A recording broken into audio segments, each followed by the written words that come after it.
आप सभी का स्वागत है हिंदी साहित्य के आज की कड़ी में। हम लोग पढ़ रहे हैं उपन्यास आपका बंटी, लेखिका मन्नू भंडारी। आज इस उपन्यास का भाग 3 देखेंगे। इससे पहले के सभी वीडियो आप प्लेलिस्ट में जाके देख सकते हैं उपन्यास वाले में, क्योंकि यह हिंदी साहित्य नेट जेआरएफ के सिलेबस में लगा हुआ है। उपन्यास वाले में उपन्यास भाग 6 में आता है, यूनिट 6 जो इकाई 6 लगा हुआ है। 10 इकाई है जैसा कि आप जानते हैं नेट के सिलेबस में। तो आज हम तीसरा भाग देखेंगे और चैनल को सब्सक्राइब जरूर कर लीजिए, लाइक शेयर भी करते रहिए। ठीक, बाकी पिछले वीडियो में हमने देखा था और फिर धीरे धीरे कहानियों का जादुई माहौल उसकी पलकों पर उतरने लगा और वह सो गया। अब देखते हैं आगे, भाग 3 आपका बंटी। शकुन यानी कि उसकी मम्मी। शकुन के लिए समय जैसे एक लंबे अरसे से ठहर गया था। योग घड़ी की सुई तो बराबर ही चलती रहती थी और चलती भी है। कोई कितना भी ठहर जाए, कोई मृत्यु हो जाए, दुख में रहे, लेकिन समय चलता रहेगा। रोज़ सवेरे पीछे से आंगन से घुसकर धूप सारे घर को चमकाती दमकाती, दोपहर को लान में फैल पसर कर बैठ जाती और शाम को बड़ी अलसाई से धीरे धीरे सरकती हुई पीछे की पहाड़ियों में छिप जाती। एक दूसरे को ठेलते हुए मौसम भी आते ही रहे हैं, फिर भी शकुन को लगता था कि समय जैसे ठहर कर जम गया है और जमे हुए समय की यह चट्टान न कहीं से पिघलती थी न टूटती थी, बस टूटती रही तो शकुन धीरे धीरे तिल तिल। यूँ तो पिछले 2-3 सालों से ही ठहराव का यह एहसास बराबर ही होता रहा है, पर इधर 1 साल से तो यह एहसास तीखा होते होते जैसे असह्य सा हो गया था। सामने खड़ी लंबी छुट्टियां और फिर गर्मी के बेहद लंबे आलस और उदास दिन। कॉलेज क्या बंद हो जाएंगे जैसे समय गुजारने का एक अच्छा खासा बहाना ख़त्म हो जाएगा, वरना उसके नितांत घटनाहीन जीवन में मात्र कॉलेज जाना भी एक घटना की ही अहमियत रखता है। कॉलेज और कॉलेज के साथ जुड़ी अनेक समस्याओं की आड़ में वह कम से कम किसी में व्यस्त रहने का संतोष तो पा लेती है, वरना उसकी अपनी ज़िंदगी में कुछ भी तो ऐसा नहीं जो क्षण भर को भी उत्तेजना पैदा कर सके। बंटी यदि सिर के बल खड़ा हो गया तो उसी को लेकर वह उत्तेजित सा महसूस करती रहती है।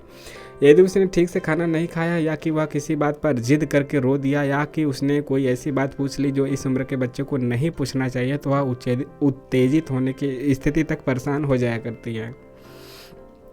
हालांकि भीतर ही भीतर वह भी कहीं जानते हैं कि इनमें से कोई भी बात उसे सही अर्थों में उत्तेजित करके नहीं थकाती, वरन सही अर्थों में उत्तेजित होने के प्रयत्न में ही वह थक जाती है। केवल थक ही नहीं जाती, एक प्रकार से टूट जाती है। पर कल वकील चाचा ने उसके सामने जो प्रस्ताव रखा और आज जिसके लिए वे फिर आने वाले हैं, उसने उसे भीतर से जैसे पूरी तरह झकझोर दिया। हालांकि वह समझ नहीं पा रही है कि आखिर कल की बात में ऐसा नया क्या था जिसे लेकर वह इतनी परेशान या फिर विचलित हो रही है। एक बहुत बहुत पुरानी समाप्त प्राय ऐसी कहानी की पुनरावृत्ति ही तो है। फिर भी कुछ है, सारी बात को वह बहुत सहज ढंग से नहीं ले पा रही है। लग रहा है जैसे उसे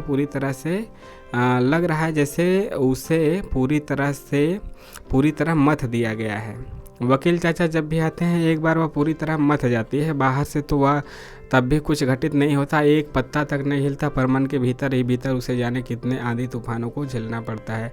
उसने झेले हैं, ऐसी बात नहीं है। अजय यानी कि शकुन का पति और बंटी का पिता, अजय के किसी के साथ संबंध बढ़ने की सूचना और फिर उसके साथ सेटल हो जाने की सूचना ने उसे कितना तिलमिला दिया था। अकेले रहने के बावजूद तब एक बार फिर नए सिरे से अकेलेपन का भाव जागा था, बहुत तीखा और कटु होकर।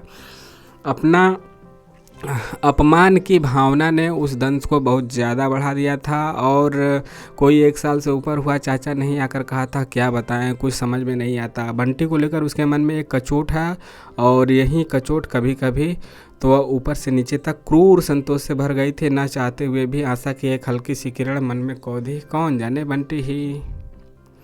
चाचा ने बंटी के लिए खिलौने दिए तो जाने क्यों लगा कि ये बंटी चाचा ने बंटी के लिए खिलौने दिए तो जाने क्यों लगा था कि ये मात्र बंटी के लिए ही नहीं है, बंटी को माध्यम बनाकर उस तक भी भेजा गया है। उसके बाद अजय स्वयं आया था, हमेशा की तरह अलग ही रहा है, केवल बंटी को बुलवाया उससे तो मुलाकात तक नहीं की, फिर भी शकुन को लगता रहा था कि न मिलकर भी अजय जैसे कहीं फिर से उससे जुड़ गया है। उस दिन अजय के पास से लौटने पर वो बड़ी देर तक बंटी को दुलारती पुचकारती रही थी, मानो बंटी वहाँ से अकेला नहीं लौटा हो, अपने साथ अजय को भी ले आया हो। पर धीरे धीरे वह कचोट भी शायद समाप्त हो गई। कम से कम यह तो स्पष्ट हो गया कि उसे लेकर कुछ भी आशा करना एकदम व्यर्थ है। और उसके बाद से बराबर यह लगता रहा है कि अब सब कुछ समाप्त हो गया है, अंतिम और निर्णयात्मक रूप से। और तब से समय उसके लिए जम गया था शीला की तरह। चाचा ने कल बात शुरू करने से पहले कहा था अब तो कोई उम्मीद नहीं है, तो उसे यही लगा था कि उम्मीद तो उसे अब न अब है न पहले कभी थी। फिर किस बात की उम्मीद? फिर से साथ रहने की कोई चाहना उसके मन में नहीं थी। उसने कई बार अपने और अजय के संबंधों के रेसे रेसे उधेड़े हैं, सारी स्थिति में बहुत लिप्त होकर भी, सारी स्थिति से बहुत तटस्थ होकर भी, पर निष्कर्ष हमेशा एक ही निकला है, दोनों ने एक दूसरे को कभी प्यार किया ही नहीं। शुरू के दिनों में ही एक गलत निर्णय ले डालने का एहसास दोनों के मन में बहुत साफ होकर उभर आया था, जिस पर हर दिन और हर घटना ने केवल सान ही चढ़ाई थी। समझौते का प्रयत्न भी दोनों में एक अंडरस्टैंडिंग पैदा करने की इच्छा से नहीं होता था, वरन एक दूसरे को पराजित करके अपने अनुकूल बना लेने की आकांक्षा से। तर्कों और बहसों में दिन बीतते थे और ठंडी लाशों की तरह लेटे लेटे दूसरे को दुखी, बेचैन और छटपटाते हुए देखने की आकांक्षा में रातें। भीतर ही भीतर चलने वाली एक अजीब सी लड़ाई थी वह भी, जिसमें दम साध कर दोनों ने हर दिन प्रतीक्षा की थी कब सामने वाले की सांस उखड़ जाती है और वह घुटने टेक देता है, जिससे कि फिर वह बड़ी उदारता और क्षमाशीलता के साथ उसके सारे गुनाह माफ़ करके उसे स्वीकार कर ले, उसके संपूर्ण व्यक्तित्व को नीरे एक शून्य में बदल कर।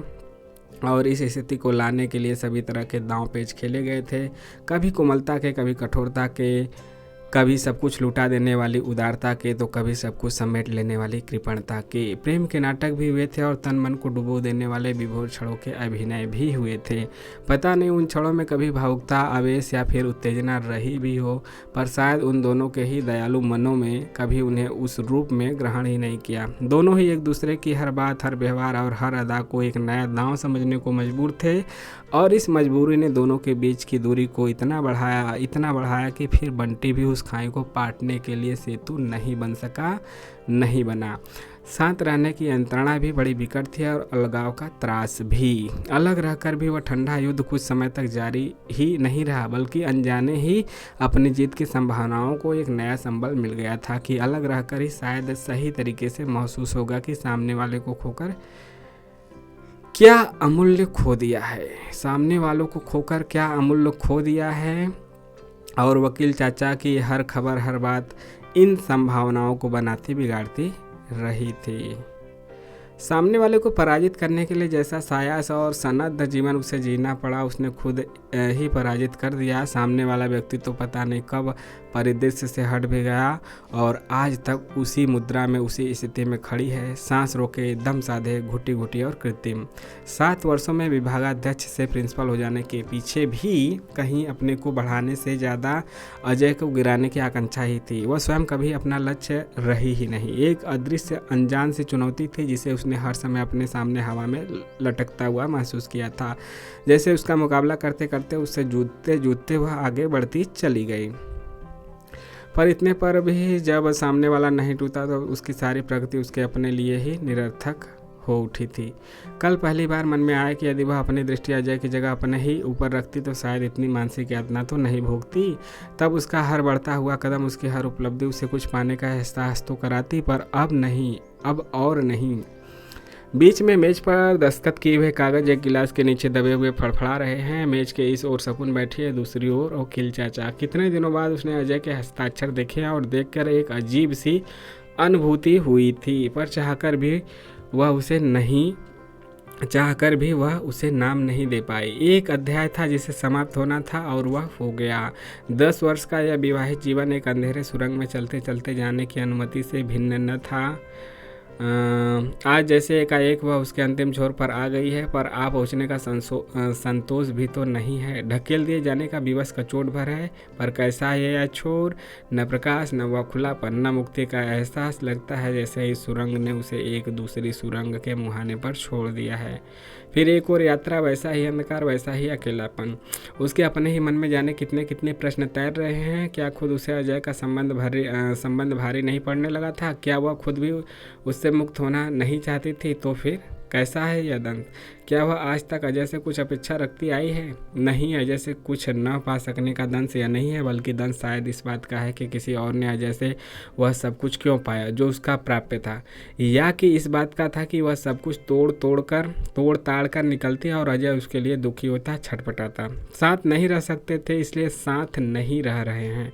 स्थिति तब भी वैसी ही रहती, पर फिर भी कितना कुछ बदल गया होता। यदि अजय के साथ मीरा ना होती बल्कि उसके अपने साथ कोई होता, सच पूछा जाए तो अजय के साथ न रह पाने का दंश नहीं है, या वरन अजय को हरा न पाने की चुभन है, या जो उसे उठते बैठते सालती रहती है। यानी कि अजय को मीरा मिल गई। अजय और शकुन जैसे कि हस्बैंड वाइफ थे और बंटी उनका बेटा था। फिर अजय का क्या हुआ कि तलाक हो गया, दोनों में बनी नहीं, तो तलाक की स्थिति बन रही है और अजय मीरा से शादी करना चाहता है या फिर मीरा को अपनाना चाहता है। ठीक, तलाक होगी तो फिर मीरा होगा, फिर शकुन भी किससे शादी करेगी आगे हम देखेंगे। इन फरफराते पन्नों ने उसके और वकील अच्छा ये हो गया है, वरना इतनी देर तक तब चाचा इन फरफराते पन्नों ने उसके और वकील चाचा के बीच अनजाने ही शायद बहुत बड़ी खाई खोद दी है, तभी तो चाचा अस्वाभाविक रूप से चुप हो गए हैं, वरना इतनी देर तक चुप रहना चाचा के लिए संभव नहीं है। दोनों के बीच जबरदस्ती घिराए इस मौन ने सारी स्थिति को जैसे कहीं और अधिक जटिल बना दिया। शकुन ने कागजों को उठाया और तह करके चाचा की ओर बढ़ाते हुए बोली, इन्हें रख लीजिए, आप इतने चुपचाप क्यों हो गए? अपने स्वर की सहजता से वह स्वयं चौंकी। कहीं यह भाव भी जागा कि ऐसी स्थिति में भी बहुत सहज स्वाभाविक बने रहने की क्षमता उसमें है। चाचा ने इतनी गहरी सांस ली मानो बहुत देर से वे सांसें रोके हुए ही बैठे थे। आखिर यह काम भी मेरे ही हाथों होना था। लोग जोड़ते हैं, मैं तोड़ने वाला बना। पता नहीं तुम क्या सोच रही होगी। स्वर की व्यथा शकुन को ऊपर से नीचे तक सहला गई। कोई बहुत ही मीठी सी बात कहकर चाचा को आश्वस्त करने का मन हुआ। आया तो था कि आज तुमसे बहुत बातें करूंगा, तुम्हें समझाऊंगा, पर क्या बताऊं, शकुन कुछ कहते ही नहीं बन रहा है। उसका स्वर एकदम भर्राया हुआ था। सीधे सच्चे मन से निकले हुए चाचा की इन बातों में उसे कहीं भी बनावटीपन या फिर कृत्रिमता की बू नहीं आ रही। आप क्यों इतना गिल्टी फील कर रहे हैं? इसमें नया तो कुछ नहीं हुआ, जो था उसे ही तो कानूनी रूप दिया जा रहा है। और कहने के साथ ही उसे लगा काश वह अपने मन को भी ऐसे ही समझा पाती। दोनों के बीच फिर मौन घिराया और दोनों के आसपास का सारा माहौल कुछ अजीब तरह से स्तब्ध था। केवल पास में पलंग पर सोया बंटी रह रहकर हाथ पैर चलाता या फिर करवट ले लेता। और फिर एकाएक चाचा ने बात शुरू कर दी बिना किसी भूमिका के। शायद शकुन की बात ने, उसके स्वर ने उन्हें आश्वस्त कर दिया था, या कि उस संकोच को तोड़ दिया जिसके नीचे दबे दबे वे कुछ बोल नहीं पा रहे थे। हो सकता है तुम्हें मेरी कल की बात का बुरा लगा हो। रात में भी मैं इसी बात पर सोचता रहा था, पर बंटी को तुम्हें हॉस्टल भेज ही देना चाहिए। चाचा फिर अपने फॉर्म में आ गए, पर शकुन का मन सशंकित हो आया। शकुन जानते हैं हॉस्टल का आग्रह चाचा के अपने मन की उपज नहीं, वे उसे कलकत्ते से ढोकर लाए हैं। यानी कि ये अजय की बात है, अजय ने कहलवाया होगा। यह एक आदेश है जो सुझाव के खोल में लपेट कर उसके पास भेजा गया, इसलिए वह बहुत कटु हो आई है। 7 साल से मैं अकेली ही तो बंटी को पाल रही हूँ, उसका हित अहित मैं दूसरों से ज़्यादा जानती हूँ। तुम मुझे दूसरों में गिनने लगी हो कब से? यह सही है कि मैं अजय का मित्र हूँ, कलकत्ते रहता हूँ, पर तुम्हारे लिए भी मेरे मन में कम स्नेह नहीं। पक्षपात की शिकायत भी करना चाहोगी तो एक बात तक तुम्हें ढूंढे नहीं मिलेगी। शकुन एक क्षण को भीतर ही भीतर कहाँ लज्जित हो आई। नहीं, मेरा यह मतलब नहीं, आप गलत समझ गए। मैं तो खैर छोड़ो शकुन को अब सुनना है, बोलने वे नहीं देंगे। तुम यह मत सोचो कि केवल अजय ही ऐसा चाहता है, मुझे खुद ऐसा लगता है कि बंटी को तुम्हें एकदम हॉस्टल भेज देना चाहिए। It is a must. शकुन चुप हो गई। तुम भी जानती हो मैं बहुत साफ और दो टूक बात करने वाला आदमी हूँ। जरा सोचो, स्कूल के अलावा बंटी सारे दिन तुम्हारे साथ रहता है, या तुम्हारी उस फूफी के साथ। तुम्हारे यहाँ अधिकतर महिलाएं ही आती होंगी, यानी इसकी क्या कंपनी है? बहुत हुआ पड़ोस के 1-2 बच्चों के साथ खेल लिया, टीटी विटी के साथ हैं, पर एक 8-9 साल के ग्रोइंग बच्चे के लिए तो कोई नई बात नहीं हुई ना। He should grow like a boy, like a man. शकुन चुपचाप चाचा का मुंह ताकती रही और जानने की कोशिश करती रही कि इसमें से कितनी बातें चाचा की अपनी है और कितनी वे केवल उस तक पहुंचा रहे हैं। पर एकाएक अजय बंटी को हॉस्टल भेजने को इतने उत्सुक क्यों हो गए? उसे सारी बात में एक अजीब सी गंध आने लगी। पहले अजय ने बच्चे को कोटा, अब क्या बंटी को भी शकुन से काटना चाहते हैं? पहले अजय ने अपने को काटा, अब क्या बंटी को भी शकुन से काटना चाहते हैं? जाने कैसी कड़वाहट से उसके तन बदन में घुलने लगी। बोलो, मैं गलत कर रहा हूँ? कल मैं देख रहा था कि किस कदर वह अभी भी तुमसे चिपका चिपका रहता है। यह सब बहुत नॉर्मल नहीं है। अपनी उम्र के बच्चों का साथ उसके लिए बहुत ज़रूरी है, और वह तो उसे इस घर में मिल नहीं सकता। थोड़ी देर पहले चाचा के चेहरे पर जो उदासी थी, गिल्ड का जो बोझ था, वह सब पता नहीं कब बह गया। पर शकुन के मन की टूटन रोम रोम को सालता हुआ दंश तो अभी भी जैसे का तैसा बना हुआ है। ऊपर से वे सारी बातें, वकील चाचा को क्या एक बार भी इस बात का ख्याल नहीं आ रहा कि कितना सह सकती हैं आखिर शकुन? अच्छा बताओ, बंटी जिस तरह पल रहा है तुम उससे संतुष्ट हो? और जैसे पहली बार उसका उत्तर सुनने के लिए वे चुप हुए। मैं जितना भी संभव हो सकता है उसके लिए करती हूँ। कॉलेज के बाद का सारा समय एक तरह से उसी पर देती हूँ, और कर ही क्या सकती हूँ। मैं जितना भी संभव हो सकता है उसके लिए करती हूँ। कॉलेज के बाद का सारा समय एक तरह से उसी पर देती हूँ, और कर ही कह सकती हूँ। ओफो, बात तुम्हारे करने की तो नहीं है। इससे किसको इनकार है कि तुम बहुत करती हो, बल्कि जितना नहीं करना चाहिए उतना करती हो। पर उसे तुम हम उम्र बच्चों की कंपनी तो नहीं दे सकती हो ना। और उन्होंने नज़रें शकुन के चेहरे पर गड़ा दी। एक बार शकुन का मन हुआ कि वह एक शब्द भी नहीं बोले, ढीठ बनकर सब सुनती चली जाए, देखे कहाँ तक बोलते हैं। क्यों सुने वह अब इन लोगों की बातें, क्यों माने इन लोगों के सुझाव? अपने और बंटी के बारे में पूरी तरह स्वतंत्र है, कुछ भी सोचने के लिए, कुछ भी करने के लिए। बोलो, बंटी को हॉस्टल भेजने की बात तो आपने कह दी, पर कभी यह भी सोचा है कि उसे हॉस्टल भेजकर मैं कितनी अकेली हो जाऊंगी? और उसका स्वर जैसे एकाएक ही बिखर गया। वह कहीं से भी अपनी दुर्बलता नहीं दिखाना चाहती थी, पर जाने कैसा गला भिजता गया, यानी कि गला भरा गया।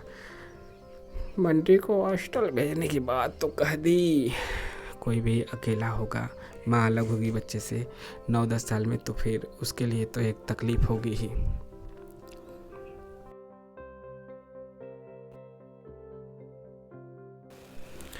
चाचा की नज़रों की चुभन और भी तीखी हो गई। शकुन को लगा जैसे बात कहने के पहले या तो वे अपनी बात का वजन तौल रहे हैं, या शकुन के सहने का सामर्थ्य।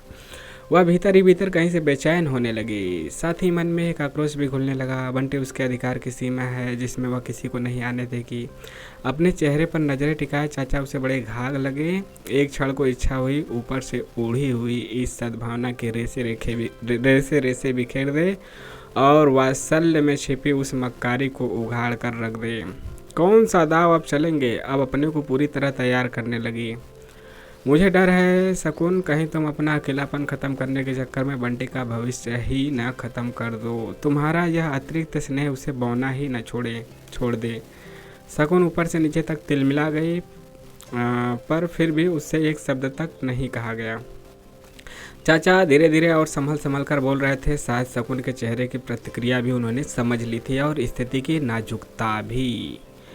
चीज़ों का सही तरीके से लेना सीखो शकुन। मैं जानता हूँ कि तुम्हें इस बात में तरह तरह के गंध आ रही होगी। जिस स्थिति में तुम हो उसमें यह बहुत स्वाभाविक भी है। जब आदमी एक जगह धोखा खाता है तो उसे लगता है सब जगह धोखा ही धोखा है, पर ऐसा होता नहीं है। शकुन चुपचाप पैर के नाखून से धरती कुरेदती रही। उसे कुछ नहीं कहना, बस वह करेगी वही जो उसे ठीक लगेगा। बात बंटी के हित की है, और सच पूछो तो बंटी से भी ज़्यादा तुम्हारे हित की है। तुम मानोगे नहीं, और कहना भी बड़ा अजीब लगता है, पर मेरे सामने इस समय तुम्हारी बात ही सबसे प्रमुख है। शकुन चौकी, अब यह कोई नया दाव है क्या? अंधेरे में चाचा का चेहरा बहुत साफ नहीं दिखाई दे रहा, पर स्वर में कहीं भी किसी तरह के दांव पेच की गंध नहीं थी। क्या भरोसा वकील आदमी ठहरे। जरा आज से 8-9 साल बाद की बात सोचो, जब बंटी की अपनी ज़िंदगी होगी, अपने स्वतंत्र संबंध होंगे, अपनी इच्छाएं होगी और अपनी महत्वाकांक्षाएं होंगी, तब तुम्हारा कितना अस्तित्व होगा उसकी ज़िंदगी में। चाचा एक क्षण को रुके, मानो बात को धीरे धीरे कहकर उसके एक एक पहलू के महत्व को समझा देना चाहते हो। और इस स्थिति को दो ही परिणतियाँ हो सकती हैं होंगी, या तो तुम उसके स्वतंत्र अस्तित्व को समाप्त करके उस पर हावी होने की कोशिश करोगी, या फिर अपने को बहुत ही उपेक्षित और अपमानित महसूस करोगी। उस समय तुम्हें यही लगेगा कि जिसके पीछे तुमने अपनी सारी ज़िंदगी बर्बाद की, वह अब तुम्हें ही भूलकर अपनी ज़िंदगी जीने की बात सोच रहा है। उस समय तुम्हें बुरा लगेगा। आज अजय को लेकर तुम्हारे मन में जो कटुता है, हो सकता है कि वहीं फिर बंटी को लेकर हो, और आज से 10 गुना ज़्यादा हो। शकुन को लगा जैसे कोई पूरे होश हवास में उसे आरी से चीरे जा रहा है। एक बहुत ही कटु और बेभत्स सच्चाई है जिसे उसके पूरे नंगेपन में चाचा उसके सामने रखना चाहते हैं। पर क्यों? क्या वह यह सब नहीं जानती, या कि उसने इस सब पर नहीं सोचा है? दिनों हफ्तों महीनों सोचा है, रात रात भर जाग कर सोचा है, पर यह सोचना उसे कहीं उबारता नहीं, केवल डुबोता है गहरे में और गहरे में।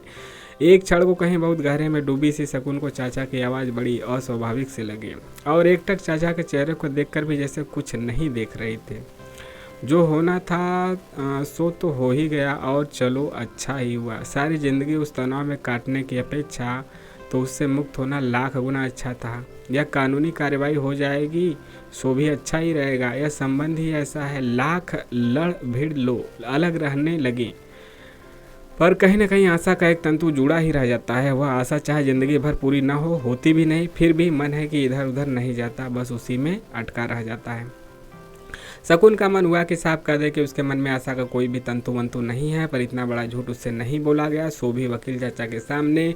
उम्र और अनुभव ने शान चढ़ाकर जिनकी नज़रों को बहुत पैना बना दिया है। पर मैं चाहता हूँ कि तुम अपने बारे में सोचना शुरू करो, बिल्कुल नए ढंग से, एकदम व्यवहारिक स्तर पे। शकुन की आंखों में एक बड़ा सा असहाय सा भाव उतर आया। क्या रखा है सोचने के लिए अब उसके पास? तुम सोच रही होगी कि पहले इन कागज़ों पर दस्तखत करवाएं, फिर बंटी को अलग करने की बात शुरू कर दी। कितना क्रूएल हूँ मैं, यानी कितना निर्दयी हूँ, यही सोच रही थी ना?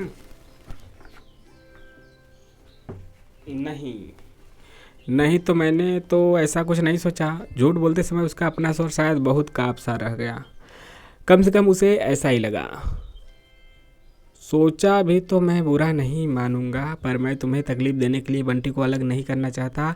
बिना बंटी को अलग किए भी तुम सोच सको तो अच्छा है, पर इतना ज़रूर कहूँगा कि तुम केवल बंटी की माँ ही नहीं हो, इसलिए केवल बंटी की माँ की तरह ही मत जियो, शकुन की तरह भी जियो। चाचा का अभिप्राय वह समझ भी रही थी और नहीं भी समझ रही थी। ठीक है, जो कुछ भी हुआ वह बहुत सुखद नहीं है, पर वह अंतिम भी नहीं है। कम से कम तुम जैसी औरत के लिए वह अंतिम नहीं हो सकता, नहीं होना चाहिए। और एकाएक ही शकुन को वह रात याद आ गई जब इसी तरह आमने सामने बैठकर चाचा उसे समझा रहे थे।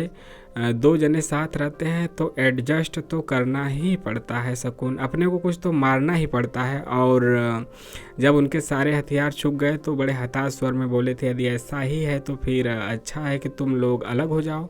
संबंध को निभाने की खातिर अपने को ख़त्म कर देने से अच्छा है कि संबंध को ख़त्म कर दो। विवाह के बाद से ही उसके जीवन के हर महत्वपूर्ण मोड़ के साथ चाचा किसी न किसी रूप से जुड़े हुए हैं। अब फिर किस महत्वपूर्ण दिशा की ओर संकेत कर रहे हैं ए। अगर अजय अपनी ज़िंदगी की नई शुरुआत कर सकता है तो तुम क्यों नहीं कर सकती? क्यों अपने को इतना बांध कर रखती हो? आखिर प्रिंसिपल होने के नाते यहाँ के भद्र समाज में तुम्हारा उठना बैठना होगा ही। इस दृष्टि से कभी कहते कहते रुक गए। इस बार शकुन एकाएक जैसे चौंकी। क्या चाचा डॉक्टर जोशी की ओर संकेत कर रहे हैं? पर नहीं, जिस बात को पूरी तरह उभरने के पहले खुद उसने मन ही मन में दबा दिया, उसे चाचा जान ही कैसे सकते हैं? फिर भी वह हल्के से सावधान हुआ ही। तुम में क्या नहीं है? बुद्धिमान हो, पढ़ी लिखी हो, प्रिंसिपल हो, सारे शहर में तुम्हारा मान सम्मान है। फिर एक क्षण को ठहरकर हल्के से विनोद के साथ बोले, परिस्थितियों ने चाहे तुम्हें जितना तोड़ा हो, समय को तुमने अपने ऊपर हाथ नहीं रखने दिया। Really you seem to be as proof. और इस वाक्य के साथ ही वातावरण जैसे हल्का हुआ आया। सारी बात को और अधिक सहज बनाने के लिए उन्होंने फिर कहा, जो कुछ हो गया उसे भूल जाओ। बीती बातों को काटते रहना बूढ़ों का स्वभाव होता है, पर तुम तो अभी समझ जाइए क्या कहना चाहते हैं, तुम तो अभी जवान हो। पास सोए बंटी ने करवट लिया और एकदम पलंग की पार्टी पर आ गया। शकुन झटके से उठी और उसे गिरने से बचाया। इतना लौटता है कि अगल बगल में रुकावट ना हो तो रात में 5-10 बार तो नीचे ही गिरे। फिर धीरे से बीच में करके उसे बड़े स्नेह से थपकने लगी। चाचा ने मेज पर से टोपी उठाकर सिर पर रखे और उठने की मुद्रा में बोली, अरे अब छोड़ो ये रुकावटें लगाना, गिरता है तो गिरने दो, कुछ नहीं होता इस तरह गिरने से। गिर कर ही बच्चे बड़े होते हैं, बनते हैं। और वे उठ खड़े हुए। इस सिलसिले में मुझे एक अमेरिकन की बात याद आती है। वह कुछ महीनों यहाँ रहा था और देखने सुनने के बाद बोला था, हिंदुस्तानी लोग बच्चों से प्रेम नहीं करते, उन्हें बच्चों से मोह होता है, अंधा मोह। सच कहता हूँ, तब मुझे बड़ा ताव आ गया था उस पर बाद में सोचा वह ठीक ही कहता था। एक आम हिंदुस्तानी बच्चे की सही ढंग से परवरिश करना जानता ही नहीं। प्यार और देखभाल के नाम पर माँ बाप ही अपने को इतना थोपे रहते हैं बच्चे पर कि कभी वह पूरी तरह पनप ही नहीं पाता। और अपनी छड़ी उठाकर वे एकदम खड़े हो गए। उनसे दोगुनी उनकी छाया लॉन में लेट गई। यह क्या, आप एकदम ही चल दिए? और नहीं तो क्या, 10:30 तो बज गए। वैसे भी आज सवेरे का निकला हुआ हूँ, कल तो चले जाएंगे। कल तो चले जाएंगे ना, बस कल कुछ। अगला चक्कर कब लगेगा अब आपका? साथ साथ चलते हुए शकुन ने पूछा। अपना आना अपने मुवक्किलों के हाथ है। जब भी किसी की तारीफ पड़ जाए। आगे बढ़कर शकुन ने फाटक खोला। चाचा घूमकर खड़े हो गए। देखो शकुन, मेरी बातों पर जरा गंभीरता से सोचना। जो कुछ मैंने कहा वह महज तसल्ली देने के लिए नहीं, बल्कि आई मीन इट। और उन्होंने बड़े स्नेह से शकुन का कंधा थपथपाया तो शकुन भीतर तक भीग आई। फिर एक क्षण रुक कर बोले, देखो अब जब भी तारीख पड़ेगी अजय आ जाएगा। बस एक 10 मिनट के लिए कोर्ट जाना होगा। इस किस्से को भी ख़त्म ही करो, अच्छा। और वे घूम पड़े। अंधेरे में तेज तेज कदमों से चलता हुआ उनका आकार छोटे से छोटा होता चला गया और फिर मोड़ पर जाकर अदृश्य हो गया। पर शकुन जहाँ की तहाँ खड़ी रही। चाचा की उपस्थिति के स्वर की आत्मीयता के और लाजवाब तर्कों के जादू ने उसके मन की सारी शंकाओं और संदेह को दूर कर दिया था। मंत्रबिद्ध सी उसने चाचा की एक एक बात पर विश्वास कर लिया था और उसे चाचा की सारी बातों में अपना हित ही नजर आया था। पर चाचा के अंतिम वाक्य ने जैसे एक झटके से सारा जादू तोड़ दिया। कुछ नहीं, वे केवल उससे हस्ताक्षर करवाने आए थे। कहीं वह अड़ ही जाती तो अजय के लिए एक संकट पैदा हो सकता था। मीरा इज एक्सपेक्टिंग, चाचा के शब्द उभरे, तो इसलिए यह सारा जाल रचा गया था। यह बात तो अजय भी लिख सकता था, पर शायद इसलिए चाचा को भेजा गया कि कोई रास्ता बाकी न रह जाए शकुन के बच निकलने के लिए। तारीख भी जल्दी ही डलवानी है। बच्चा होने से पहले सारा रास्ता साफ कर ही लेना है। वह फिर चली गई। वह फिर बेवकूफ़ बनाई गई। उसका रोम रोम जैसे सुलगने लगा।